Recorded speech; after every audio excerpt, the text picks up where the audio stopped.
Very warm welcome and um, to the Buddhist Mahaviharas Facebook page here at the Buddhist Mahaviharas Dhammadana series.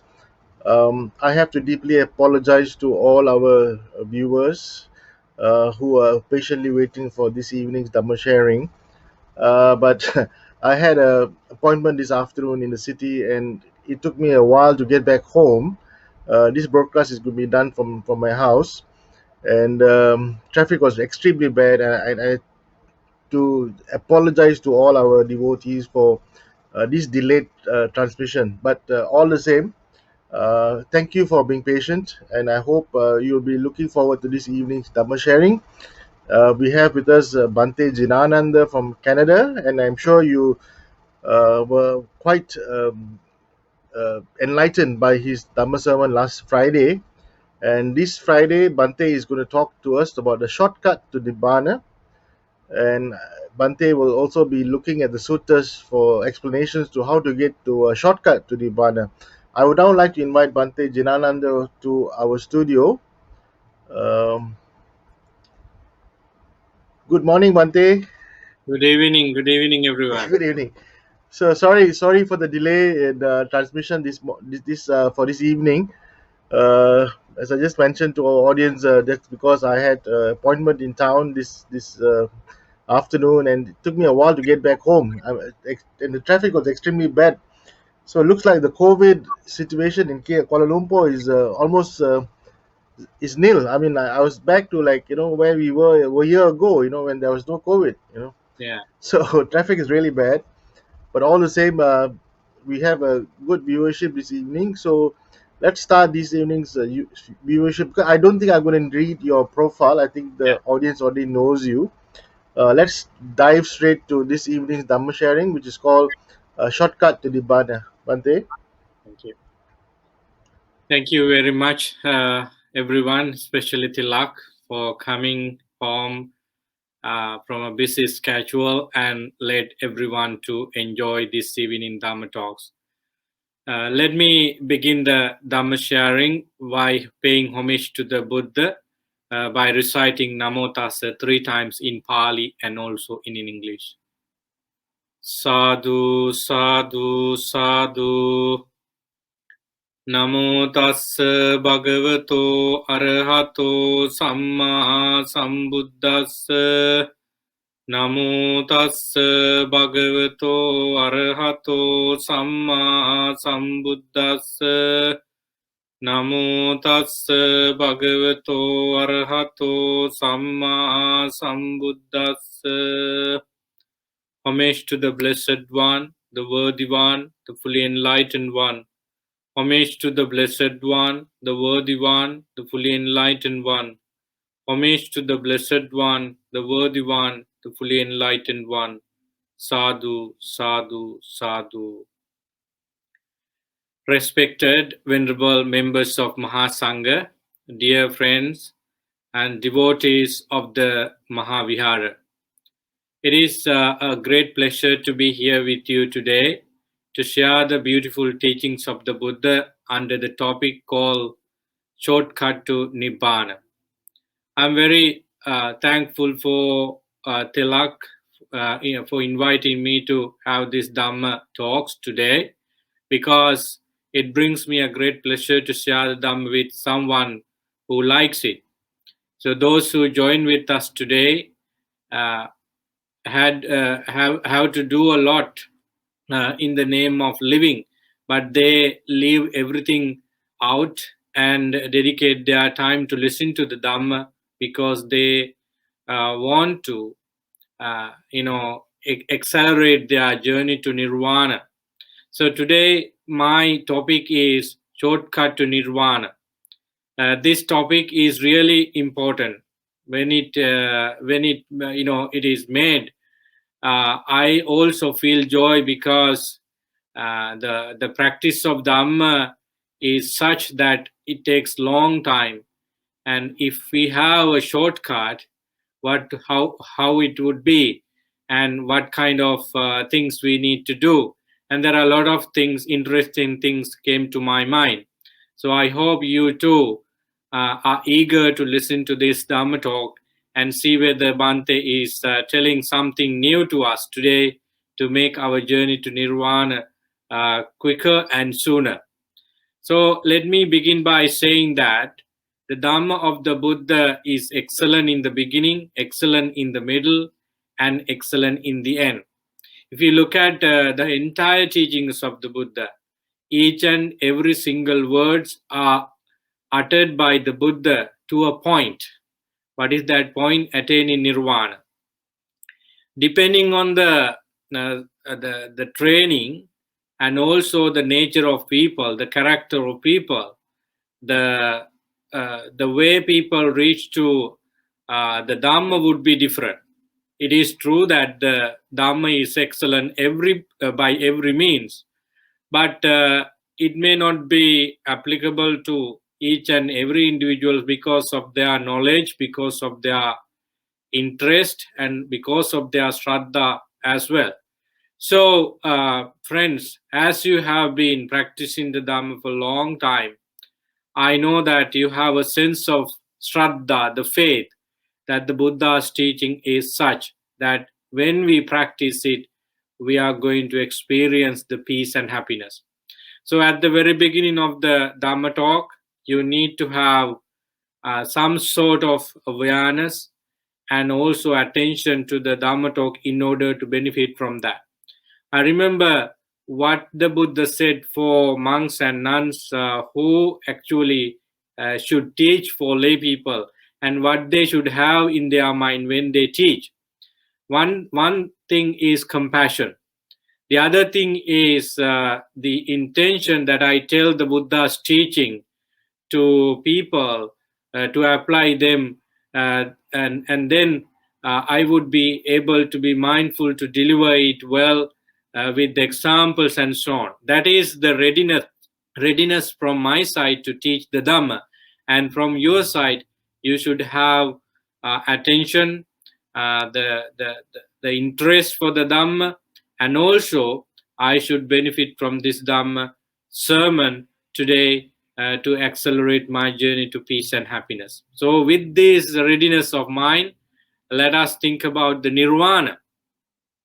I know that everybody is aware about Nirvana, theoretically, with some examples. Perhaps you have some momentary experiences of Nirvana. So, what is Nirvana? This is the first question I should keep in my mind in order to dive into the topic shortcut to Nirvana.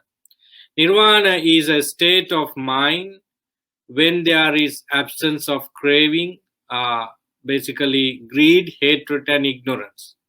If you feel that there is no sense of greed, hatred, and ignorance, these are the three main roots of suffering or craving. So if you do not have these three things present in your mind, that is a state of nirvana. This is the simple definition.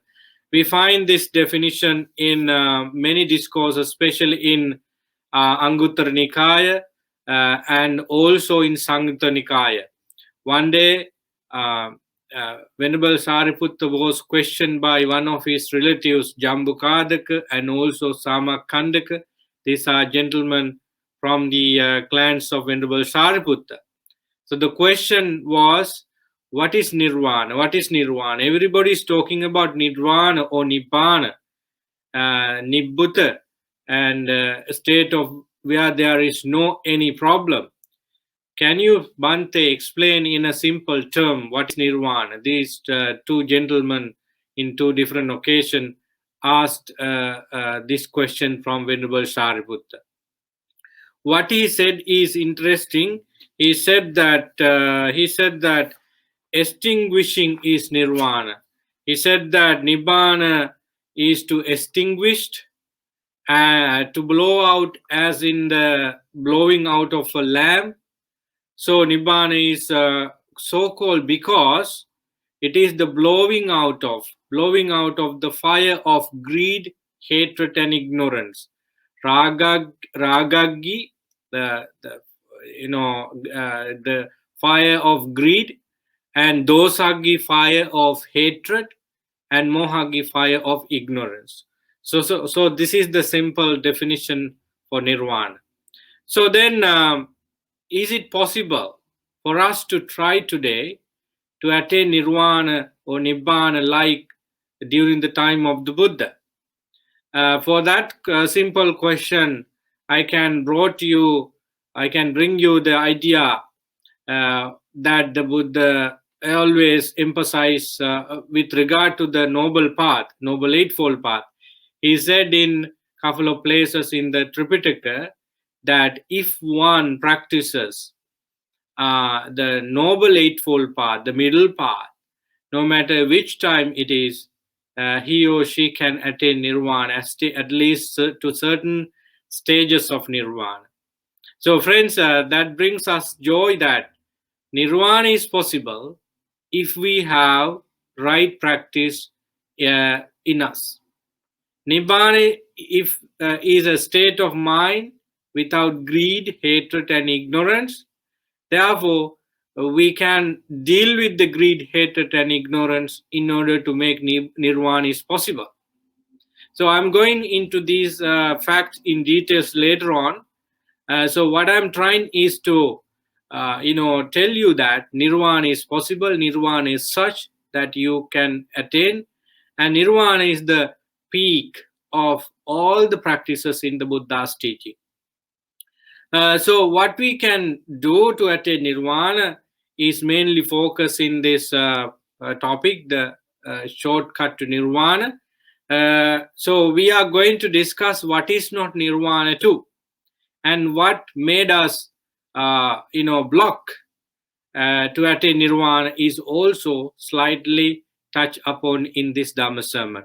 Friends, this topic, shortcut to nirvana, what do you think when you hear about the topic, the title of the sermon? What kind of thoughts came to your mind? So, for sure, I think you would be asking which way we should go to nirvana in a short period of time. We can see that some individuals from the time of the Buddha, like Venerable Daruchirya, Venerable Sariputta, and also for the first monk of the Sasana Kondanya, and many other individuals like Pukkusati, they all got into stages of nirvana within a short period of time. Some attained to nirvana during the sermon. Some did it at the last moment of the sermon. Some did it at the very first couple of lines of the sermon. So the nirvana, when we talk about as a whole, experience, we talk about the arahantship. As you know, attain to nirvana and completely, we have to cut off 10 fetters, 10 pile-like, mountain-like, unwholesome states. Let me tell you those 10. The first one is sakkaya ditthi, which means self-view. The second one is vichikicca, the skeptical doubts and doubts about everything, doubts about nirvana, doubts about the Buddha, doubts about the arahantship. So many doubts could be into this in this category. Then Silabhata Paramas, wrong, belief on certain rituals and practices. Then Kamaraga, the fourth one, desire for enjoying our senses on a usual sensual basis. Then Patiga, the irritating feeling, irritating perception. We can call this as anger as well, or ill will. These are the 5 lower fetters or taints that one has to cut off. And there are other 5 which are called higher fetters, ruparaga, that's mean desire for form, and then the desire for formless states, aruparaga, the 7th one. Then mana, conceit, then Uddacha, restlessness, and Avijja, Michaditi. These are the 10 fetters one destroy to attain the full enlightenment. That is the perfect nirvana. There is no uh, future birth, therefore no illnesses, other type of suffering, because there is no birth. But before that full enlightenment, before that full nirvana, there are other stages of nirvana as well. As you know, the third level of enlightenment, what we call anagami. Uh, when one attains to anagami level, the third level of enlightenment, he or she also cut a lot of heavy and rigorous defiled states. As a result, after death, he is not going to come to this divine or human existence again, but he reborns in particular Brahma realms depending on skills and attain nirvana there. That is also a stage of nirvana. Uh, the other stage of nirvana is sakadagami. That person, after attaining to this level of enlightenment, comes once into this sensual world to make his final attainment to nirvana, and that is also a stage of nirvana. And the closest and also very important one from the sensual, from the average human, side is sotapan. As you know, it is the very closest, and I would say very difficult state as well, because those who attain to sotapanna or the extreme entry position should strive for it without any experience of nirvana. If you attain to jhana, that also a state of nirvana before going into nirvanic state. But at the same time, you might struggle a lot to get into this state, because you try your best to attain to sotapanna enlightening state without any direct experience about it. That's why I told you that attaining sotapanna is much more difficult than the other three stages of nirvana. So I line up these four stages with regard to the shortcut to nirvana, because if we try our best to get into these at least one stages of nirvana, the first one, we can make sure that we are going towards the full enlightenment. So on the explanation of nirvana, we cannot forget these four fruition of nirvana. So nirvana. One day, a person came to the Buddha. Actually, in the Satipatthana Sangyutta and also Bojjhanga Sangyutta, we have the two incidents like similar to each other. What is this incident? A bhikkhu came to the Buddha and asked the question, Venerable Sir, could you explain me the path to nirvana in short, in brief, so that I can take it well and practice the Dhamma myself to make sure my attainment to nirvana? So many times, people are busy with day-to-day activities. Therefore, they would like if there is a shortcut to nirvana, because they are very busy, and it is not easy to practice this whole set of teaching as Theravada Buddhism explained. So it would be very good for many people if there is a easy way to practice the Dhamma to attain nirvana. So this particular monk and also layperson was very happy if they could know about it. Actually, this statement is coming from Kundaliya Sutta from Bojjhanga Sangyutta of the Sangyutta Nikaya. So Kundaliya Sutta. So the Kundaliya asked this question from the Buddha. Then the Buddha said, yes, I can tell you a easy way or a shortcut or a type of way to reach to nirvana in a without much difficulty. So please explain me, Bhante, about that.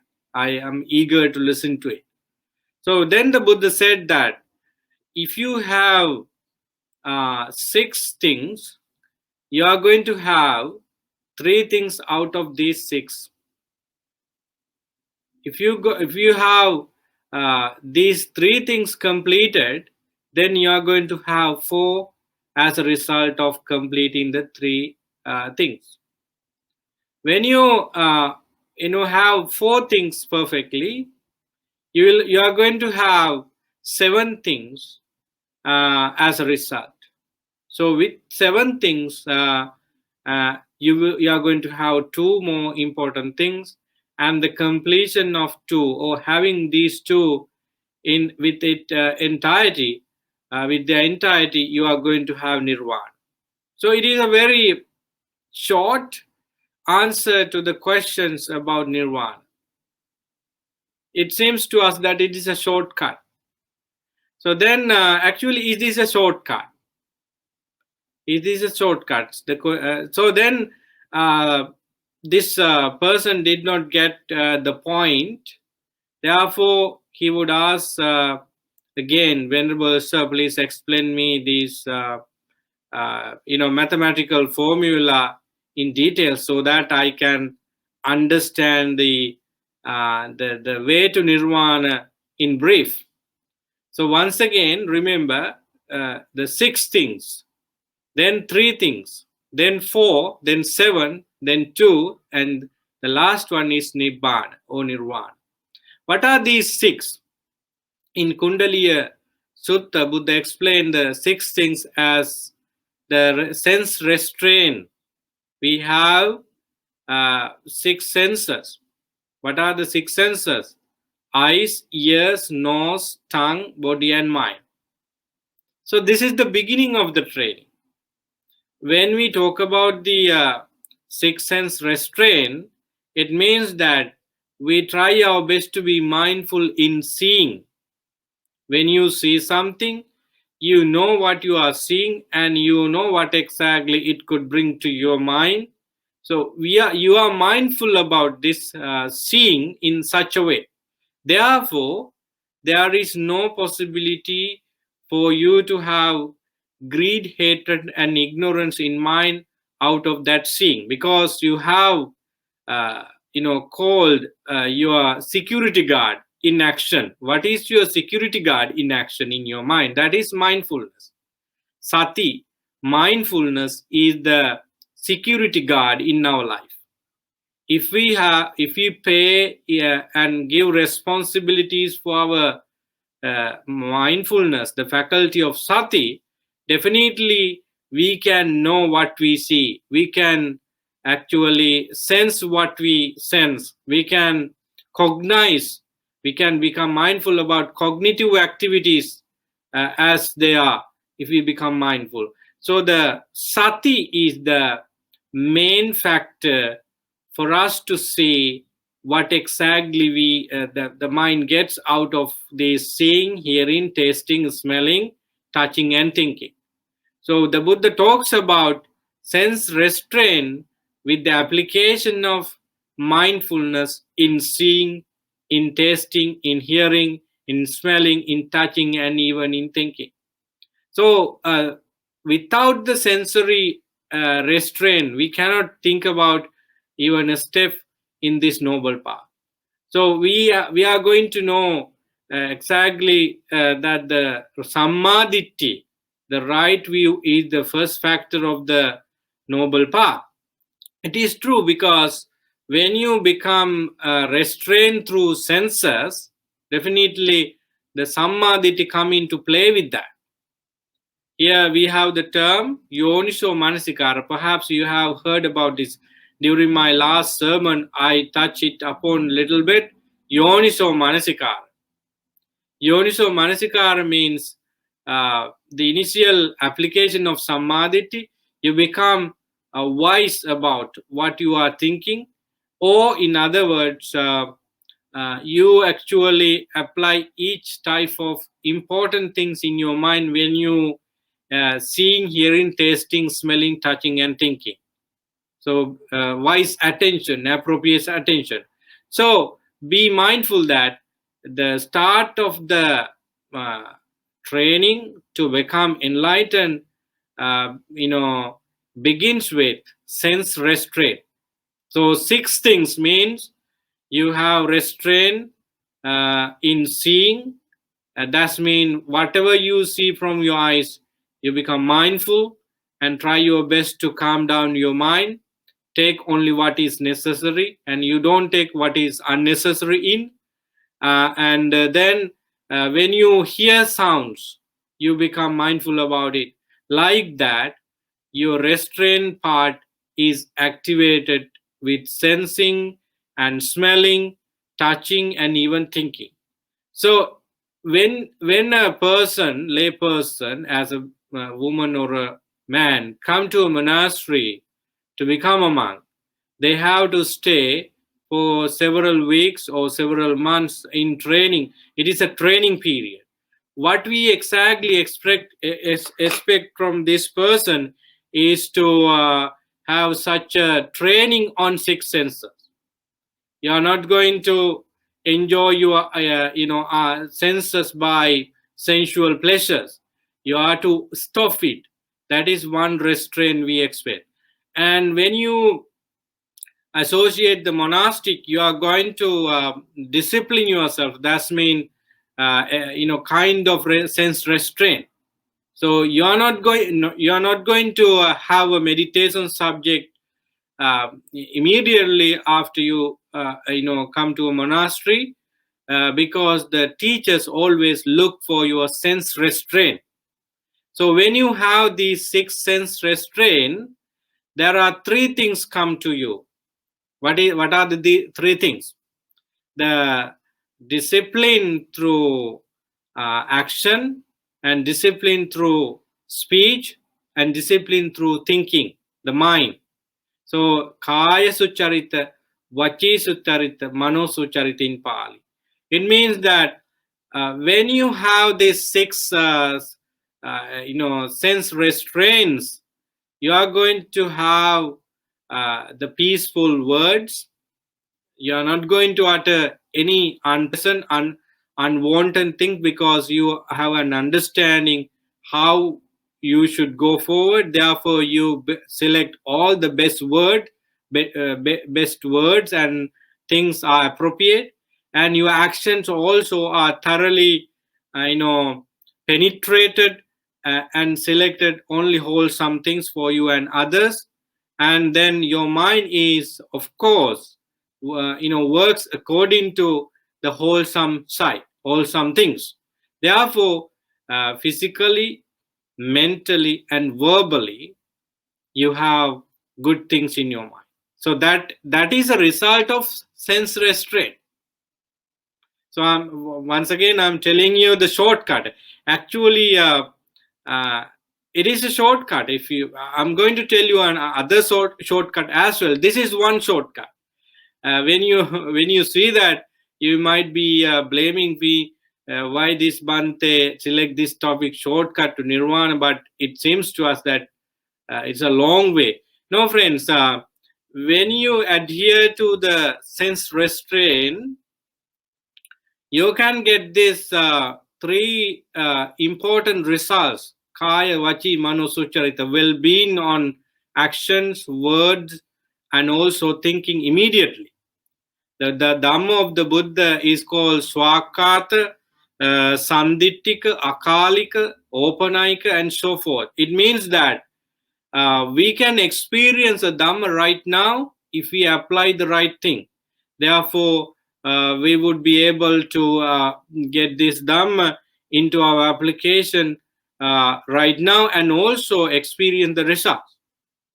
So, depending on the time period we spend for practice, we can name it as a shortcut. When you take a shortcut to a distant place, you definitely mean the geographical things. If it takes only 1 kilometer, Earlier you had 3-4 kilometers, but you take a road and it is only 1 kilometer. That is what you mean by shortcut. But we can consider the time period as well.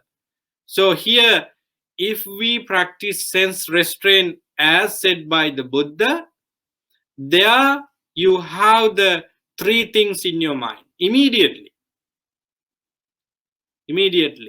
So I have experienced this in my life as a monastic. We do not enjoy the senses as lay people sometimes they do. So we feel that energy, support within for doing other things, other important things. So if I get back to the statement of the Buddha, when three things are there, there would be four more things. What are these four things? When you have the discipline or the perfect experience from physical and verbal and mental aspect, you are going to have four things. What are these four things? That is the four foundation of mindfulness. Satipatthana. I know this Mahavihara is a place of Dhamma sermon, different type of Dhamma sermon, different type of monastic individuals, and they had been talking a lot about four foundation of mindfulness, Satipatthana. Therefore, I am sure that you have heard about it. Mindfulness on body and all the aspect of the body. Mindfulness on feelings aggregates. Mindfulness on mind and its behavior. Mindfulness on mental states. So what we call Dhamma. These are the four foundation of mindfulness. So without the sense restraint and the next link called Trivida Sucharita, three way of discipline, you are not going to practice the four foundation of mindfulness as the Buddha said. So it's not easy for anybody to be mindful of the body and its shape and things without that basic fundamental training. In this way to Nirvana, you can see how Paticca Samuppada come into explain, come into existence, come into application. So without the sense restraint, you don't have the three type of discipline, and without the three type of discipline, you cannot get the four foundation of mindfulness. In other words, with six type of restraint, you have three things come into, and then with three things as the basis, you have four foundation of mindfulness. So friends, it's interesting because in each of these experiences, you are going to get the glimpse of Nirvana. As I told you, Nirvana is an absence of greed, hatred, and ignorance. Suppose you cannot pull out the greed, hatred, and ignorance completely, but you can cut off the major part of it by applying these steps. That's why I told you that the glimpse of Nirvana or the momentary experience of Nirvana could be your experience if you apply the first step and the second step. Particularly when you come to the four foundation of mindfulness, Satipatthana, it is a one particular hallmark where you experience Nirvana. Let me get into the statement of the Buddha at the very beginning of Satipatthana. Ekayanu ayang bhikkave maggo sattanang visuddhya. Buddha said that this is the direct path for five important outcome. Ekayanu ayang bhikkave maggo sattanang. The first one is sattanang visuddhya. If you practice four foundation, not just one, the whole four, the first good results you get is the mental and physical purification. If you have mental purification, definitely you have physical purifications too. What do you mean by physical purification? You don't do any stealing, killing, or misconduct by body at all. That is called physical purification. So the very purpose of the Satipatthana is this purification. And then the second outcome is Sattanam Soka Paridhavanam Samatikkamaya. Overcoming sorrow and lamentation. The next one is overcoming pain and grief. Next we have gaining right knowledge. And the last one, Nibbanasa Satchikriyaya, attaining Nirvana, perfecting oneself in Nirvana. So these are the five important purposes of practicing Satipatthana. So it is a direct path there. So with this five important things in mind, we practice mindfulness of body, mindfulness on feeling, mindfulness on mind, and also mindfulness on Dhamma. We have a discussion whether the word mindfulness is really fitting for sati. One of your teachers, Venerable Punnaji, did not like the word mindfulness.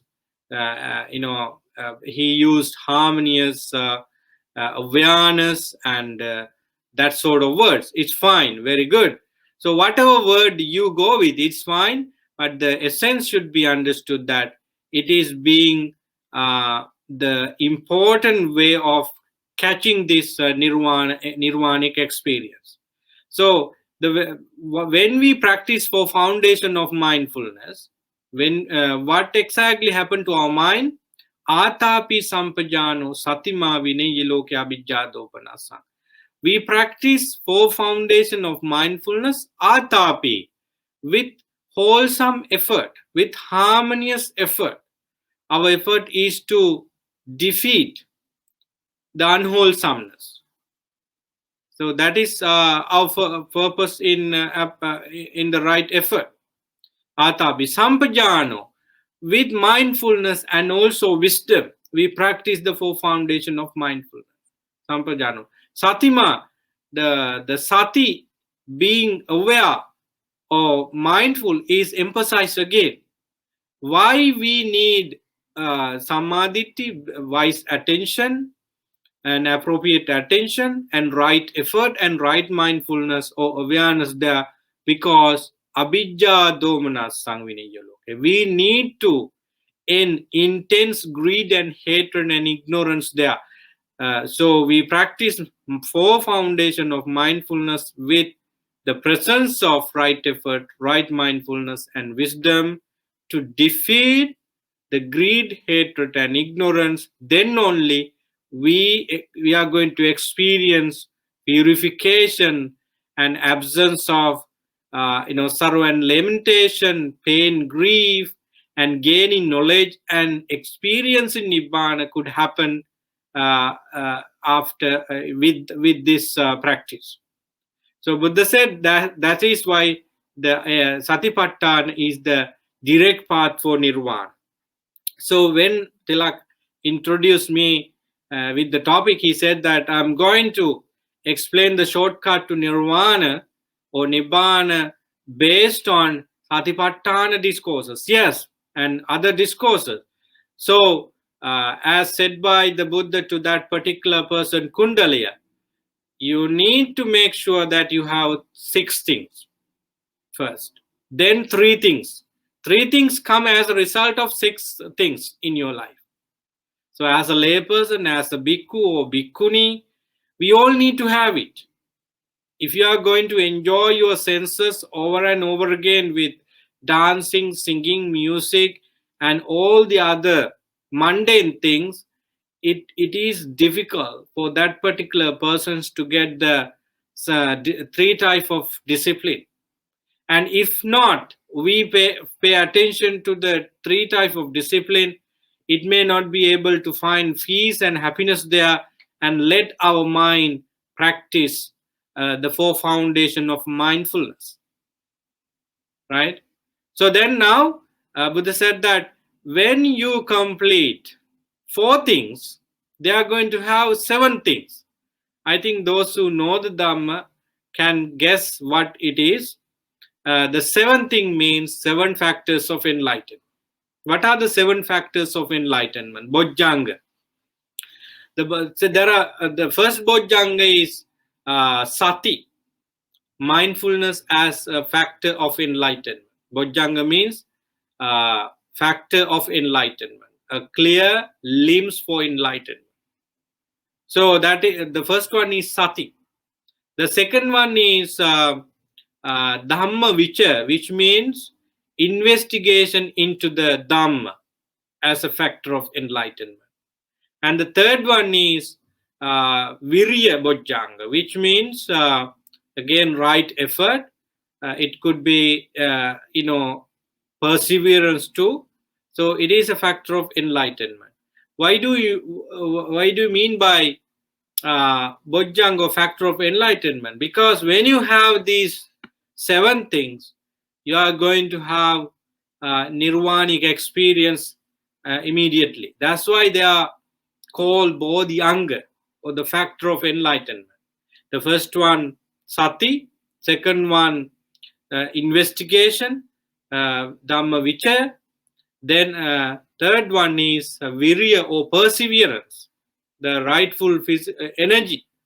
These are the 3 cardinal factors of enlightenment. Why do I say that? Because in the Noble Eightfold Path, Buddha clearly mentioned that Samma Ditti, Samma Vayam, Samma Sati, right understanding, right mindfulness, and also right effort are together to develop the other important factors of the Noble Eightfold Path. Here the same thing.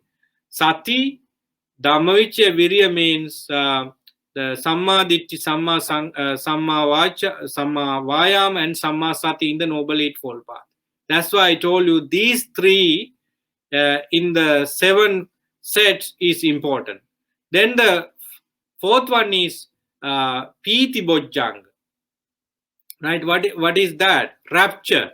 So it is also a factor of enlightenment. Then Passaddhi, tranquility. Piti is a kind of mental happiness, mental relaxation. It is a very gorgeous feeling. When you have piti in your mind, there is no any disturbance from hindrances, no problems at all. That is a type of feeling with the word rapture. Then Passaddhi, it is called tranquility. Your mind and body are both in a state of total peace and happiness when you have this factor of enlightenment called tranquility or Passaddhi. So now we have explained you 4 factors of enlightenment. 5, sorry. The 6th one is samadhi. Samadhi is concentration. Your mind is in a state of total peace and happiness. It is totally out of 5 hindrances and other disturbances out of 5 hindrances. It is called samadhi. The last one is upekka, balance, equanimity, a state of equilibrium, no suffering, no happiness too. It is beyond all these happy and unhappy levels of our mind. So these are the 7 factors of enlightenment.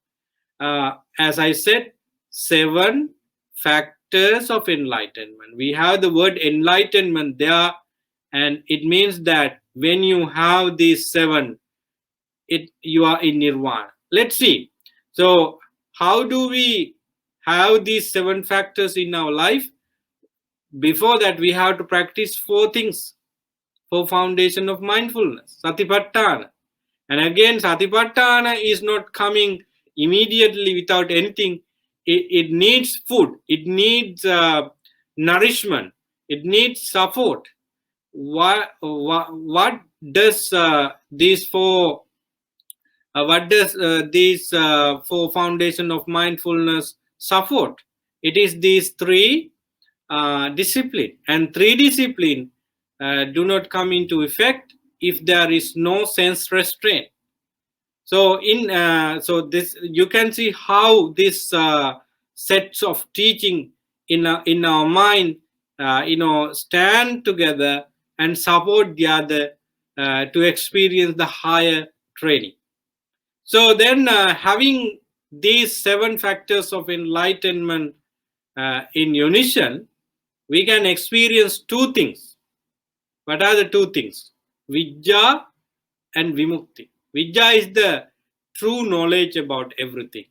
So when you practice the 7 factors of enlightenment, there is no any indication of ignorance, indication of not knowing about mind and body and rest of the things. You are full with knowledge. It is true knowledge, not just knowledge about the geography, the stars, the universe, and so forth, but the knowledge about 5 aggregates of clinging, knowledge about mind, knowledge about physical body, knowledge about human, divine, and other existed. What caused this cycle of birth and death, uh, go forward, and how we are going to stop it? These are the knowledges we talk about in this level. So Vidya is a huge term in Buddhism. Vidya Udapadi, in the Dhammacakkappavattana Sutta, you come across this word, Vidya Udapadi, Alok Udapadi. So the light, luminous, colorful mind is achieved with knowledge, right? So Vidya means, therefore, is the true knowledge, perfect knowledge about everything. So then Vidya Vimukti, the word Vimukti means liberation from suffering, liberation from everything. So with the practice of 7 factors of enlightenment, you are going to have 2 things: Vidya, the true perfect knowledge, and also liberation. So Buddha said, finally, when you have these 2, you are in Nibbana. So Nibbana is the essence of or the culmination of Vidya Vimukti. So the Kundaliya got in to know the shortcut to Nirvana, and it is said, if you have 6 things, you have 3 things, and with 3 things you have 4 more, and with 4 you have 7, and with 7 you have 2, and with these 2 you have Nirvana. It is a short one.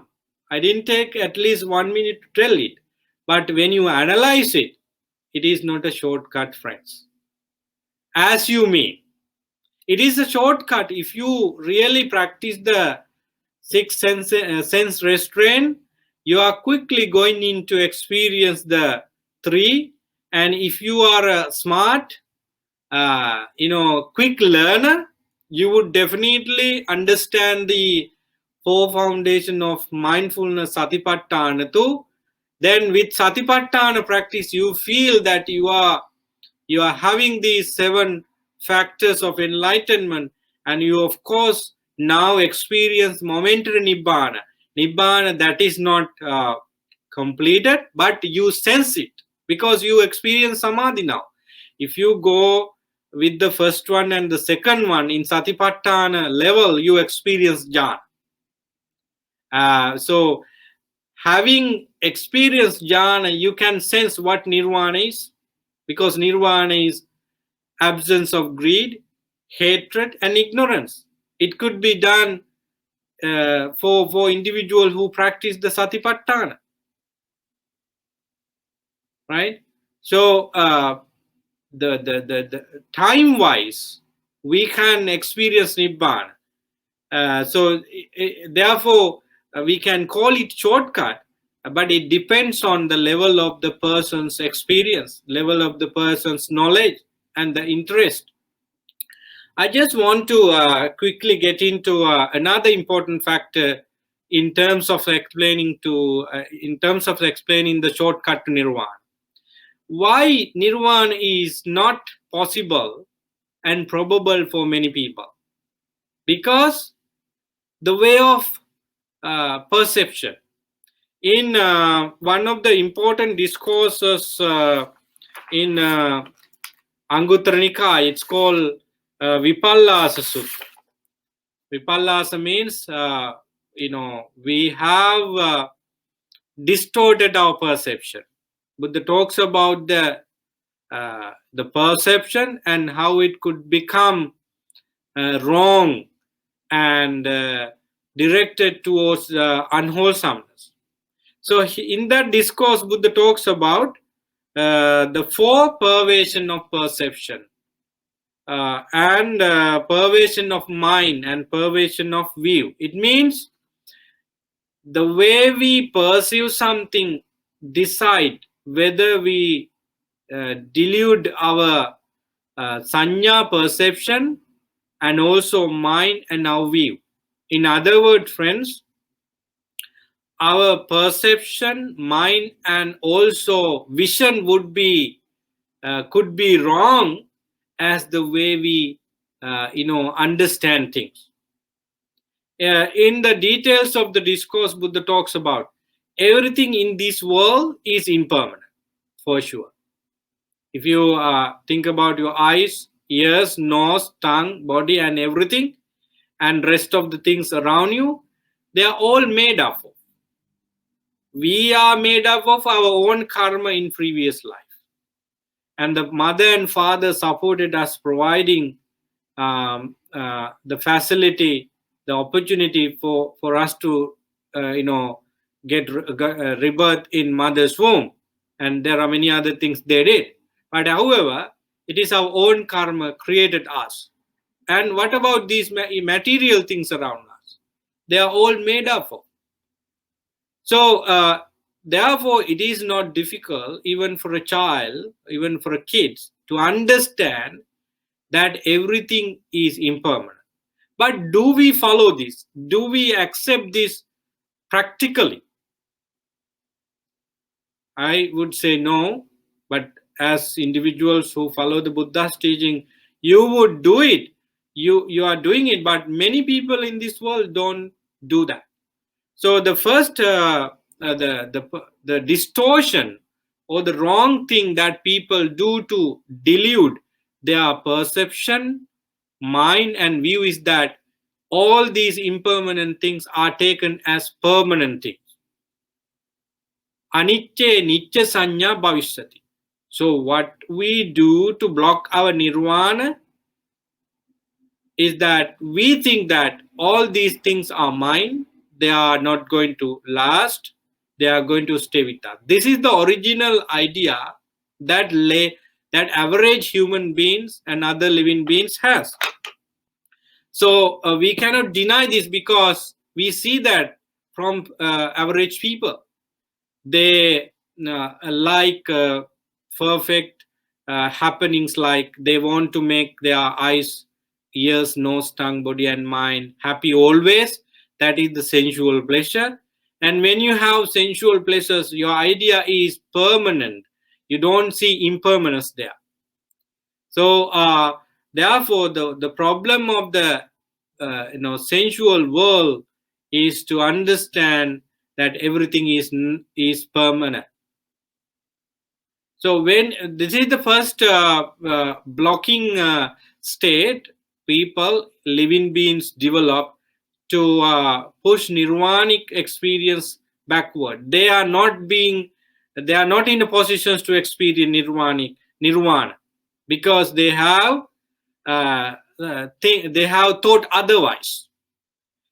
In order to experience nirvana, the thought of impermanent anicca is required. That is one way of clearing our views, clearing our mind, and clearing our perception.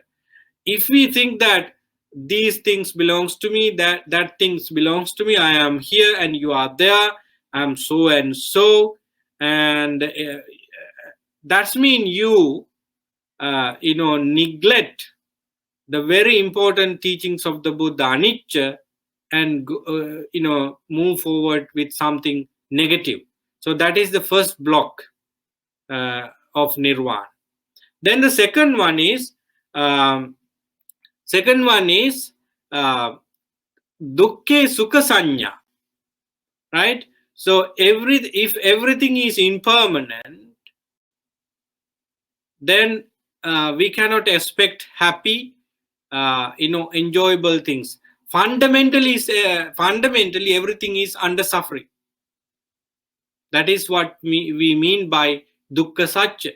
So if everything has the nature of arising and ceasing, which means anicca, how can we find permanent happiness out of everything? They are all impermanent, right?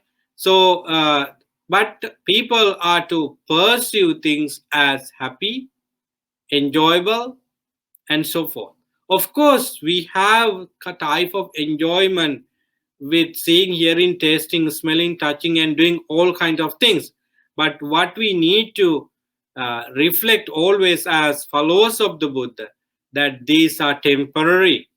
They are going to change.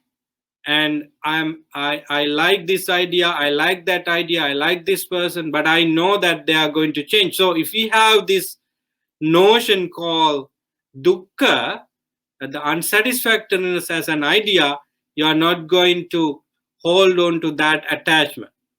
So the dukkhe sukha sanya, people have the feeling of happiness and pleasure on things that are naturally, fundamentally unsatisfactory. Therefore, they create problems. They create wrong view, wrong mind, and wrong perception. So this is the second block, second barrier for nirvana. The third one is everything is not attractive in this world. So people have subhasanya, which means this is nice, that is nice, or what a wonderful thing, what a wonderful experience. It is enjoyable. So people feel that they are happy, but actually, the fundamental truth is that they are unattractive. They are going to change. They are repulsive. So long people attach to things with the pleasurable, enjoyable idea, they are going to think they are happy and so on, and suffering is the result. But if people think that they are unattractive, particular, they are going to get closer to nirvana. So the third block is thinking everything is pleasurable, but it is not according to the true nature of everything. So that is the third block. And quickly I go to the fourth one, anatte attasanya bhavisati. So if everything is impermanent and under suffering and cannot be attractive, how can I take things as I, me, and myself? How can I express my unchanged belongingness, ownership to things? Even this body that I hold on to is going to change. And if we take each and every single part of the body and mind, they are in their own changing mood. They are supported by food, they are supported by different mentalities and so forth. And not a person is there to control it. Actually, even though I say this is my body, can I control any of those things? No, I cannot stop aging. I cannot stop decay of this body. I cannot stop dying. One day I will be in that death moment. So it shows that there is no permanent I, me, and myself. Therefore, atta, or the non-self, is the reality. But with permanent view and happy and attractive feeling, people think that I exist, I'm going to do this and so on. So they have attached to self. That is the third block. So nirvana is not far away, friends, if we have these ideas in mind, exactly as the Buddha said. As I said earlier, that formula, if you have sense restraint, Nibbana is not that far. Nibbana is not that distance. Sometime you might ask questions how we are going to have sense restraint as lay people. It is impossible for us sometime to have this perfect teaching with so much works. I agree to that. Even the Buddha agreed to that. That's why he he told himself that these people who have busy life with so many things could not be in a position to understand the Dhamma, because and therefore I am not going to teach. As soon as he attained to full enlightenment, this is the very impression he got from seeing people and their nature. But he explained the Dhamma to lay people and explained the tricks, tricky point of unwholesomeness, greed, hatred, and delusion, and also show them the right directions towards nirvana. This is that path. If I told you that you must apply the the noble eightfold path and understand the four noble truths immediately, there you need to have understanding of Paticcasamuppada is too broad, deep, not discernible easily. But if you are taught to practice sense restraint and get type of experience of nirvana just before it, it is possible, right? It does not mean that Buddha asks us to close our eyes when things are wrong. It does not mean that we have to close our ears by big things that we usually use for covering our ears. No, we leave these senses open, but we apply mindfulness. We apply the awareness, the wise attention to block greed, hatred, and delusion. That's how we gain sense restraint. Therefore, you do not want to worry about three types of discipline. It is coming alone as a result of the sensory experiences. Majjhima Nikaya, in Majjhima Nikaya, there is a sutta called Indriya Bhavana Sutta, the last one of the Majjhima Nikaya, 152. So in that discourse, we are to getting into positions to practice sense restraint. So friends, the getting ourselves closer to nirvana is possible if we apply these 2-3 things at the very beginning. I just want to time is running very fast, but I just want to tell you one important thing. In Kitagiri Sutta of the Majjhima Nikaya, that sutta is named by the place he delivered it, Kitagiri. So that is a very good discourse to read by everyone. The Buddha said that I don't say that enlightenment is achieved right away. Rather, enlightenment is achieved by gradual training, gradual progress, and gradual practice. Nibbana is a possible thing, and the shortcut to nirvana is, of course, short by the time you spend and the effort you get. But it is a gradual training. Buddha accepted the fact that everybody cannot get into right away, because it needs some gradual training and gradual progress and gradual practice. One day a person came to the Buddha called Ganaka Moggallana, accountant. He was an accountant. He said to the Buddha that I am accountant, and when I am hiring a new person, I always teach him how to count and divide and subdivide, and I apply all kinds of accounting method for him to learn about it. Then only I give the jobs to be done, because I'm sure that now he is ready for helping me in my duty, in my profession. So, Venerable Sir, I heard about you and about the way you teach the Dhamma.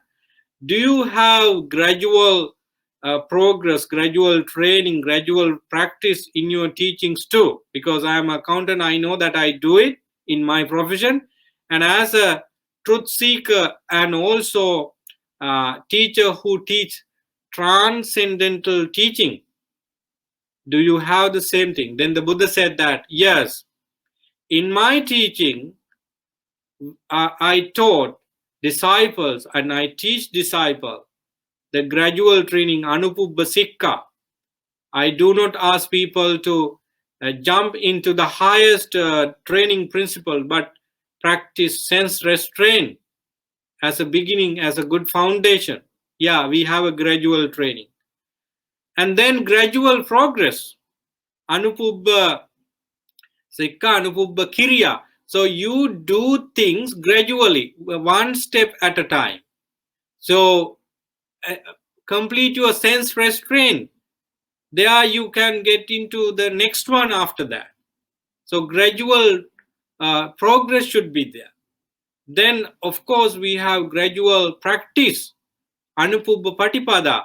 Once you complete the first one, you can go to the next, and then you strengthen your mind there, and then you get to the next one. So, yeah, I teach my disciples gradual training, gradual progress, and gradual practice. Then this accountant Mogallana asked the second question from the Buddha. Okay, I understand that you have it. So it means that everyone has the chance of practicing these three gradual things. Do you think that everyone who come to you, Venerable Sir, get into Nirvana? Because it sounds like you have the method, you have the path clearly. So when disciple listen to it, do they get into Nirvana quickly by following these gradual training, gradual progress, and gradual practice? Um, Before he answered to the Buddha, he himself said that I don't see that everyone does it, and I assume that everyone don't do it. Why it happens? So there is the Buddha, there is the clear path, and why can't people attain Nirvana? Then the Buddha said a very important thing. What is that? Suppose uh, you ask two persons to go from one city to another, and you explain the path from this city A to the city B, and you explain where you turn right and left and go forward, and which place you stay for rest, and you explain the path for one city A to city B clearly. So these two people, suppose, get into the road, and they go halfway through. One forget the road and got to the wrong way, and he would not go to the city B because he is going on the wrong way. But the second person definitely go to the city B without any problem because he remembers the road. So Buddha, having said this, one person get into wrong direction and ended up his journey somewhere else, but the second person, having listened to your advice about the roads and their directions, and he kept that in mind and went to the city B as the destination. Is that you responsible for getting that first person into wrong directions? No, Venerable Sir. I explained I explained both of them the right directions. And then Buddha asked, what is the wrong with the first person who got the wrong destination? It is because, Venerable Sir, he did not listen to the directions when I explained to it, and that's why he was unable to recall what is right and what is wrong in the halfway through of the road. So I'm not responsible. It is he, it is that person who is responsible for going on wrong way. So then the Buddha said that, Moggallana, I too explain the Dhamma to bhikkhus and bhikkhunis and lay followers equally. I do not make any separation. I explain everything. So sometimes people listen to the Dhamma to Nirvana with perfect mindfulness, and those individuals, when they practice the Dhamma, remember what I said and they go into Nirvana. But some people do not listen to me well with rightful attention and they do something else. Therefore, when they try their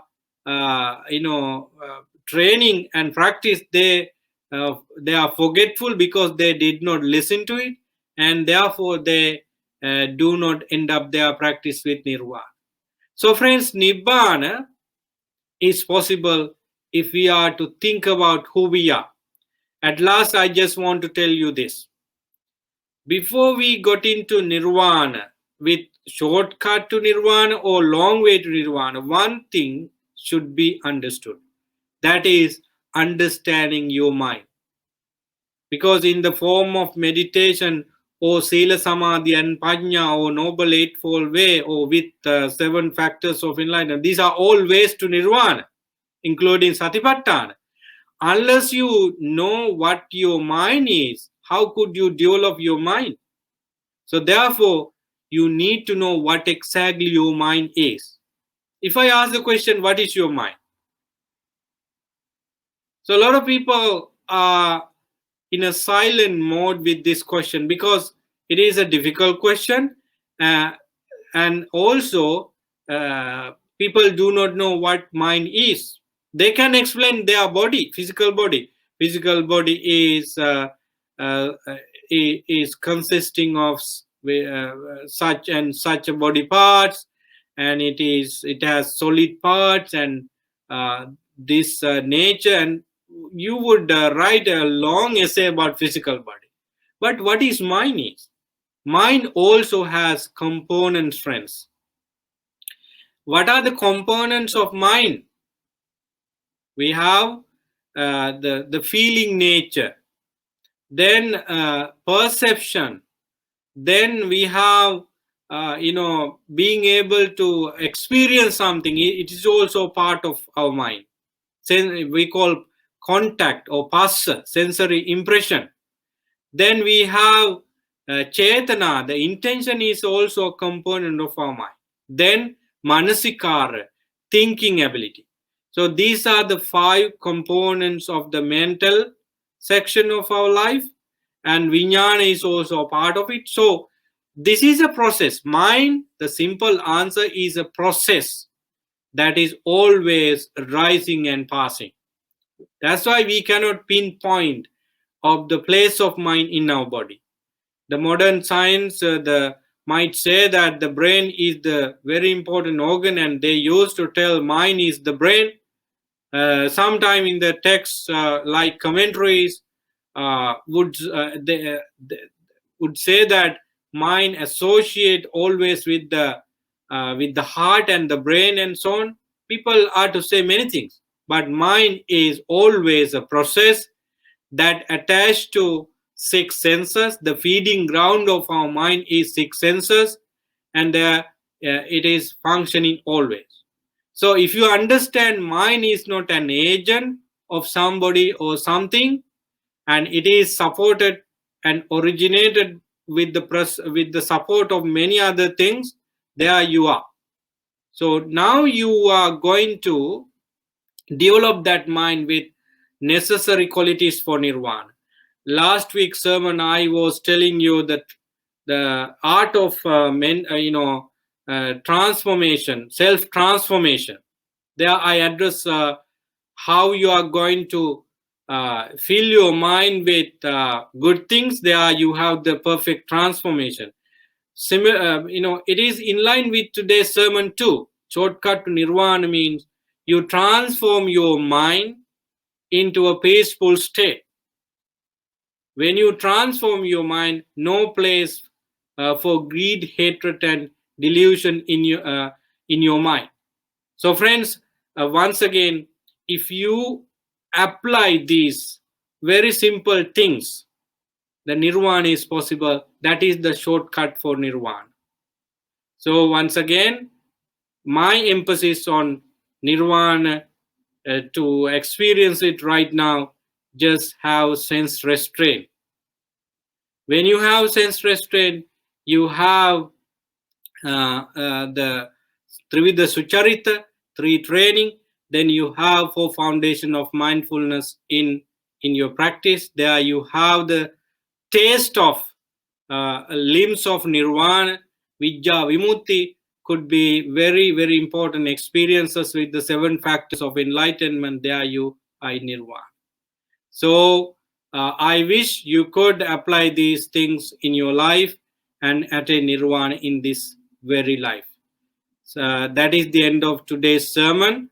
May these blessings be with you. May you all practice nirvana right now, because nirvana is not an end. Actually, when you attain to so arahantship, it is the end, but you can experience nirvana right now by applying these principles. So I wish you nirvana right now, and I wish you strength, perfect wisdom to complete your nirvana practice in this very life. With this wholesome thought, I bless you to attain nirvana. That is the end of today's sermon. Sadhu, sadhu, sadhu. So, as I was requested, I am going to transfer message to departed relatives and also divine beings. And Sorry, also, sorry, Bhante. Before we do that, yeah, uh, I was waiting for some questions from the audience, yeah, uh, but I didn't see any questions. But maybe I have a few personal questions that we can maybe discuss quickly before we go to the Anumodana. yeah. Okay. So looks like in modern times, right? Looks like only the monastics may have the opportunity to reach nibbana because of the practice of control of the senses. Because most lay people do not have the opportunity to be able to control your senses on a regular basis unless you're a monastic, because we have our daily chores or work and career and family. So looks like for us to be actually to be able to attain nibbana is going to be difficult unless you're a monastic. Is that correct view? Uh, Thank you for the question, Leslie. Yeah, it is a very good question, because of the intensity of sensual desire, uh, we may not be able to find a footage on the right practice as a layperson. Yes, it is seemingly difficult for lay people to practice the Dhamma like monastic today, because you are busy with your jobs and responsibilities at the family level and also professional level in between and so forth. But that is why I always take this uh, important step in the Satipatthana and Bojjanga Samyutta, where you can pay attention. Uh, if you if you focus your attention to sensory discipline, uh, that is the beginning, and that would be difficult definitely. But instead of rely on huge, very profound teaching always, uh, by paying attention to these simple but very important things, you can feel that you are away from some sort of problems. Nirvana, as you said, extinguishing burning feeling. When you live your life with jobs and things, you always get into problems. Suppose anger could arise, and thirsty for different things could arise. So there are burning issues. When you have sense restraint, though it is difficult, you would definitely feel cool feeling, comfortable feeling, right? So in that way we can gain the momentum to experience glimpse of nirvana. I always tell people to get into nirvana, momentary nibbanic experiences before you experience nirvana by such a way. It is like going towards the huge towers, twin towers in Kuala Lumpur, right? Suppose I go to visit that. Even before I reach closer to it, I can watch it from long distance. It is a guarantee that I go there because I see it like that. If we compare the twin towers to nirvana, so I would see nirvana well before I go to the closer to the twin towers. Like that, experience nibbana with sense restraint. I did not go into details how we are going to get the restraint part of seeing, hearing, tasting, and so forth. So that Buddha said clearly that what you see is only seeing. That's how you should train. You cannot stop your seeing many things in your life.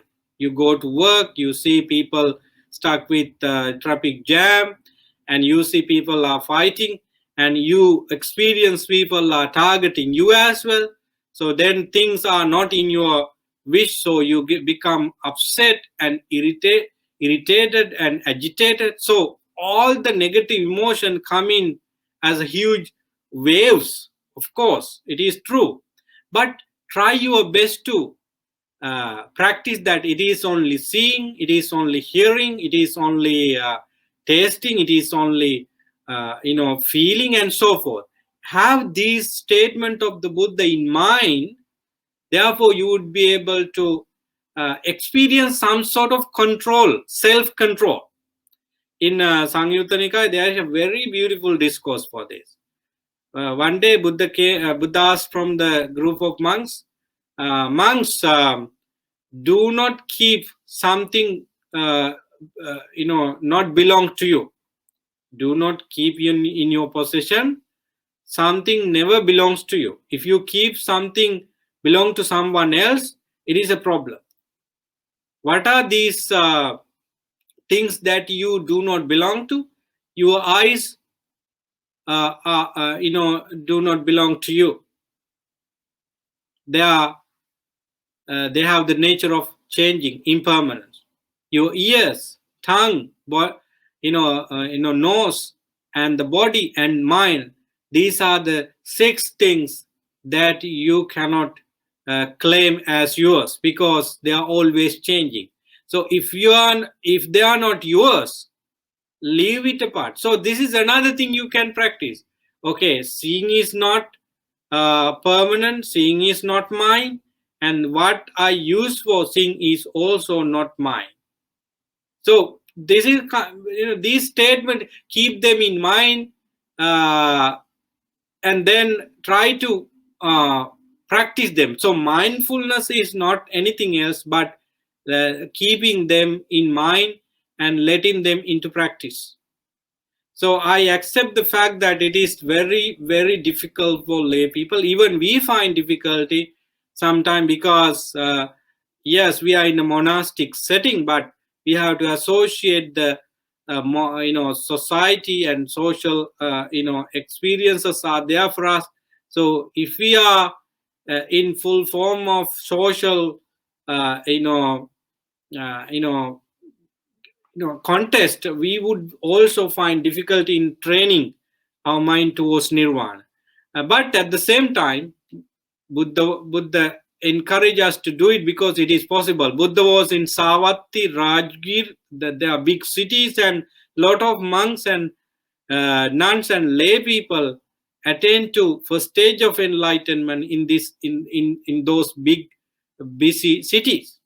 So it indicates that no matter how busy we are, we can do it. That's why we need to understand what mind is, how our body relate to mind, and how these two function together, and how our mind is purified and also otherwise. So with those things, we can get into at least samadhi to experience the nirvana before it, and to stage of enlightenment. So that is my answer. Thank you very much for the question. Bhante, sorry, do you have time for one more question? Yes, please. Okay, this is the question.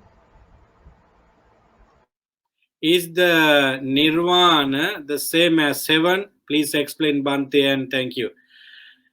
People, use this word heaven for nirvana because they have listened to nirvanic experiences and also the stories from heaven. In heaven, you don't have aging and also decay like we experience, and we do not hear many stories of troubles and problems and diseases, pandemic, and also problems like landslide, earthquake, tsunami in divine world, because they spontaneously reborn in divine world. They have mansions and lot of divine pleasures, and we used to call metta, karuna, mudita, upekka as for brahma viharas divine qualities. Therefore people are to think that being a divine or having divine pleasure is nirvana. But friends, no. Buddha said that it is also a rebirth, and when you reborn as a divine being, due to birth, there you have exhaustion of your lifespan as a divine being, and you would fight for gaining certain things. And in divine world, we have indication in the Tripitaka that divine beings fought each other, fight each other for certain things. So divine pleasure is something else. It is also in the sensual existence. But nirvana, there is no footage at all. There is no pleasure at all. Actually, I don't know whether you understand with this short answer. Nirvana has no pleasure. Nirvana has no enjoyment. One day, Venerable Sariputta was asked, "What is the pleasure in nirvana?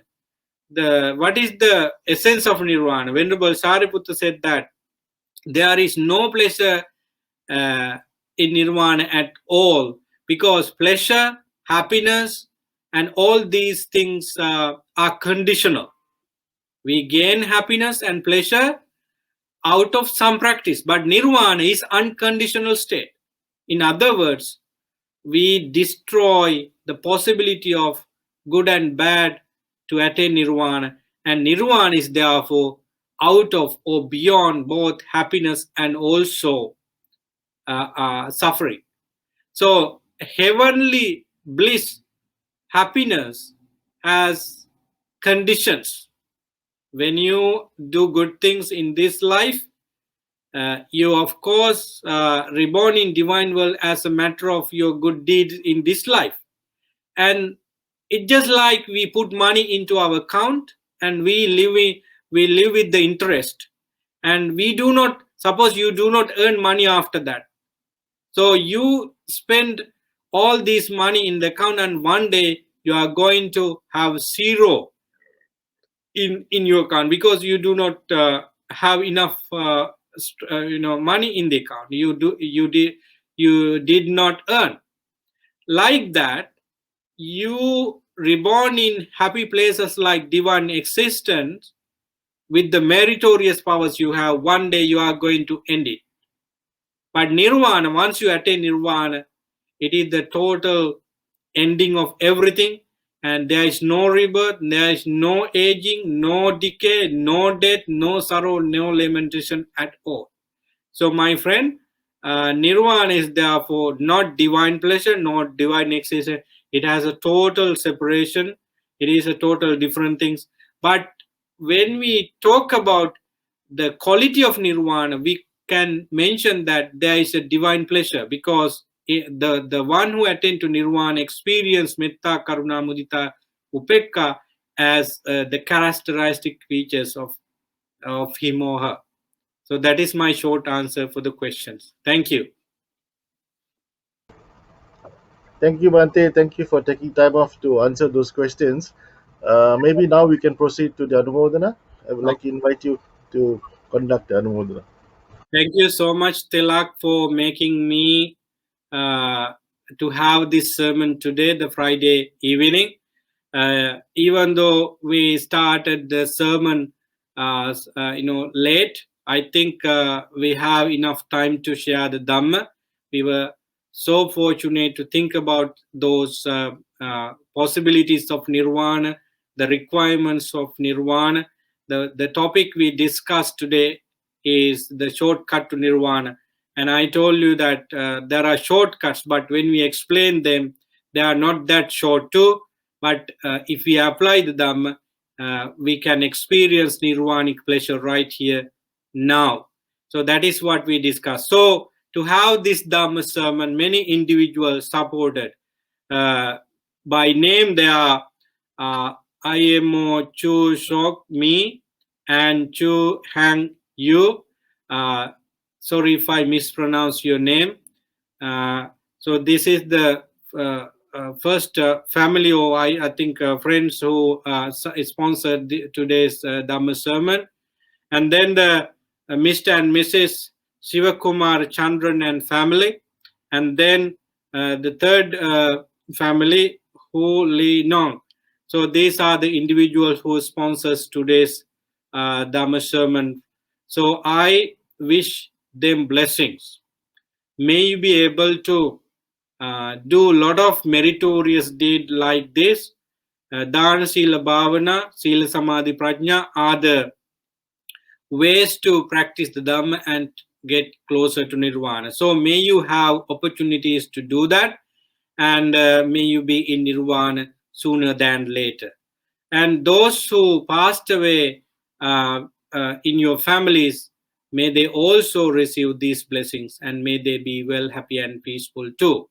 And those individuals who support for this Dhamma sermons to help to hold, like Tilak and all other committee members of the Mahavihara. May they be well, happy, and peaceful.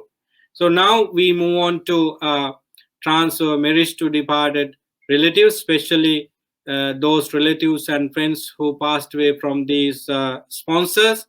May they be well, happy, and peaceful. May they find happiness out of these meritorious powers to make their journey short and attain nirvana. And the divine beings who always like to share the merits with us, may they also be in nirvana sooner than later. With this wholesome thought, let me recite the stanzas to transfer merits, first to departed relatives and next to divine beings. Idang me nyati nang hotu sukita huntu nyatayo. Idang me nyati nang hotu sukita huntu nyatayo. Idang me nyati nang hotu sukita huntu nyatayo. Sadhu, sadhu, sadhu. Ittavata ca ammehi sambatang punya sampadang sabbe deva anumodantu sabba sampatti siddhya. Ittavata ca ammehi sambatang punya sampadang sabbe bhuta anumodantu sabba sampatti siddhya. Ittavata ca amhehi sambatang punya sampadang sabbe satta anumodantu sabba sampatti siddhya. Sadhu, sadhu, sadhu. Finally, we make a wish. By arranging this Dhamma sermon Friday evening, you, Tilak, and all community members accumulated merits. And by sponsoring this Dhamma sermon, you all did a great job. And by listening to Dhamma sermon mindfully and with wise attention, you make a special step towards the nirvana. So my wish for you is that may we all be able to attain nirvana in this life, and may we all be well, happy, and peaceful. With this wholesome thought in mind, I'm going to recite the concluding stanza to invoke blessings to all of you. අභිවාදන සේලිස්ස නිච්චං වද්දාපචායිනෝ චත්තාරෝ ධම්මා වඩ්ඩන්තේ ආයුවන්නෝ සුකං බලං ආයුරාරෝග්‍ය සම්පත්තේ සග්ග සම්පත්ති මේවච අතෝ නිබ්බාන සම්පත්ති මිනාතේ සමිජ්ජතු සාදු සාදු සාදු.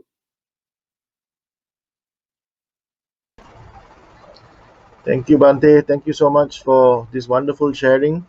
And I'm sure we have a very appreciative audience. I noticed the numbers are consistent throughout from the time we started, and we started late, and we are now finishing almost at 1.5 hours later, and it's almost 10:30 here in Malaysia on a Friday evening.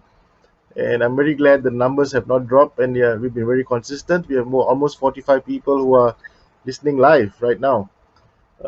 I'm sure they all appreciated this double sharing on the shortcut to Nibbana, and for I think also because you also spoke last week and this week, this Friday, and I'm sure many of them are also looking forward to listening to you more. One day, I just noticed there was a commentary that somebody just mentioned. Let me just post it up for you. It says, "Sadhu, sadhu, sadhu, Bante, for an excellent sermon. Thank you so much for explaining the shortcut to Nirvana, and hope to listen to more Dhamma sermons from you." So, so that you have a very good following, Bante, here in Malaysia. Thank So we hope to see you and invite you more often to our Dhammadana series. So thank you so much for taking time you. off You're with welcome. us this Welcome. morning. Wish you all And good night.